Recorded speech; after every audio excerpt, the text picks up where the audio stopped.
Have you ever felt so broke that you couldn't even afford a decent meal? I have. I remember the exact moment, standing outside a fancy restaurant, watching people laugh and eat, while my stomach grumbled with the kind of hunger that gnaws at your soul.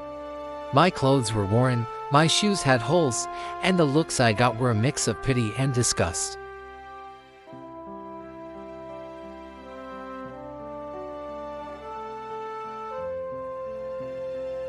They called me a dreamer, a nobody, a lost cause. That laughter, that dismissal, it could have broken me. For a while, it almost did. I'd go back to my tiny, cramped room, the one with the leaky ceiling and the flickering light bulb, and I'd just stare at the wall. The world felt cold, and I felt completely alone. It's a dark place to be, when you feel like you're invisible, like your dreams are just a joke to everyone else. Every no from a job interview, every door slammed in my face, every condescending smile felt like another nail in the coffin of my ambition. But then, one night, something shifted. The echoes of their laughter turned into fuel. The pity in their eyes became a fire in my belly. I was done feeling sorry for myself. I was done letting their judgment define my worth. I decided right then and there that their laughter wouldn't be the soundtrack to my failure. Instead, it would be the overture to my success. I made a promise to myself, one day, I wouldn't just be able to eat at that restaurant. I'd be able to buy it. That was the turning point. It wasn't a magical moment. There was no lottery win, no sudden inheritance. It was a conscious decision to fight. I started small. I took any job I could find. No matter how menial, I swept floors, washed dishes, delivered packages late into the night, while others were sleeping. I was working, while they were partying. I was studying. I read every book I could get my hands on about business, finance, and personal development. The local library became my second home. The librarians knew me by name. I became obsessed with learning, with growing, with becoming a version of myself that even I couldn't imagine yet. Every dollar I earned was a victory. I lived on instant noodles and rice, saving every penny. I didn't buy new clothes. I didn't go out. My entire focus was on one thing, building a foundation. I started a tiny online business from my cramped room, using a second-hand laptop that took 5 minutes to boot up. My first product was something I was passionate about.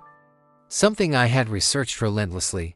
I poured all my saved-up energy, all my late nights, into this one venture. The first few months were brutal. I made almost nothing. The self-doubt crept back in. The voices of the people who laughed at me grew louder in my head. Was I just being a fool? Was this all a waste of time? It's easy to believe the negativity when you're exhausted and seeing no results.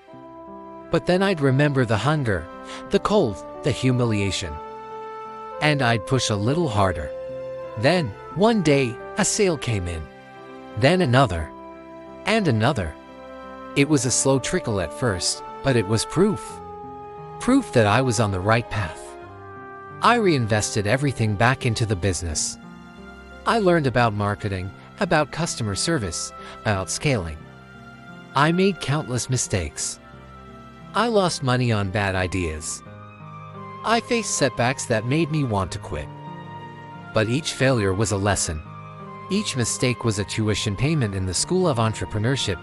I learned to fail fast, learn faster, and get back up even faster as the business grew.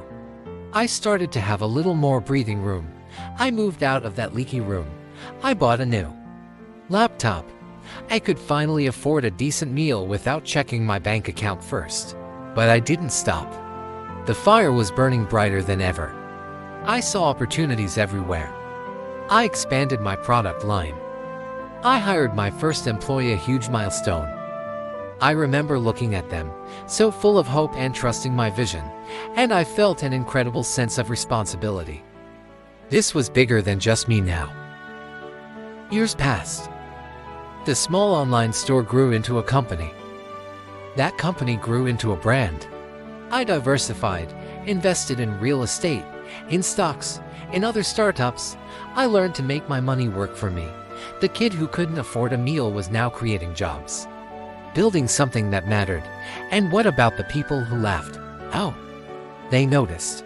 Their whispers turned from ridicule to disbelief, then to admiration, and finally, to requests. Can you loan me some money? Can you get me a job? I always knew you'd make it. It was funny, in a way. The same people who would give me the time of day were now trying to ride my coattails. I wasn't bitter. I was just focused. Their opinions had long ceased to matter. The only validation I needed came from within, from knowing how far I'd come. I didn't seek revenge. The best revenge was my success, my peace, my freedom. A few months ago, I was driving through my old neighborhood.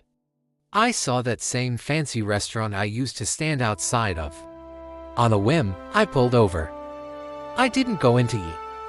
Instead, I called my realtor. The next day, I bought the entire building. I don't say this to brag. I say this because I want you to understand the power of a decision. The power of using negativity as fuel. Today, I own the things they said I never would. I live the life they said was impossible. But the most valuable thing I own isn't the real estate, the cars, or the company. It's the knowledge that I did it. I faced the darkness and found my own light. The journey from poverty wasn't just about accumulating wealth, it was about forging an unbreakable spirit. If you're out there right now feeling like I did, broke, alone, laughed at, listen to me. Don't let their voices become your reality. Use their doubt as your motivation. Let their laughter be the starting gun for your race. Your current situation is not your final destination. The struggle you're in today is developing the strength you need for tomorrow. Believe in yourself, especially when no one else does. Work when they sleep. Learn when they party. Save when they spend. And one day, you won't just be telling a story like mine. You'll be living it. Your comeback is coming. Start building it today. Thanks for listening to my story. If it resonated with you, hit that like button and subscribe for more. I'll see you in the next one.